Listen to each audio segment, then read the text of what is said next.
నలుగురు గుర్రం మీద వస్తున్నారు ప్రకటన గ్రంథంలో. ఒక గుర్రం ఏంటి తెలుసా? నల్ల గుర్రం. చెప్పండి. రెండో గుర్రం ఏంటి తెలుసా? తెల్ల గుర్రం. మూడో గుర్రం ఏంటి తెలుసా? ఎర్ర గుర్రం. నాలుగో గుర్రం ఏంటి తెలుసా?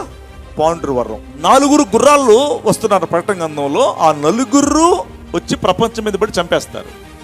ఏది? విడవబడిన వాళ్ళని, 1/4 జనాభాని. మీరు ఇంటికి వెళ్ళిన తర్వాత 6వ అధ్యాయం చదువుకోండి ప్రకటన. అక్కడ ఏమంటాయంటే, తెల్లని గుర్రము, నాతో పాటు చెప్పండి, తెల్లని గుర్రం, నల్లని గుర్రం, ఎర్రని గుర్రం, పాండ్రు గుర్రం. ఎన్ని రంగులు చెప్పాను ఇప్పుడు నేను మీకు? 4 రంగులు ఎక్కడ కనపడతాయి తెలుసు మీకు ప్రపంచంలో?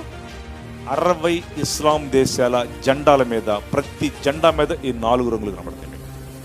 చూసుకోండి ఇంటికి వెళ్ళి.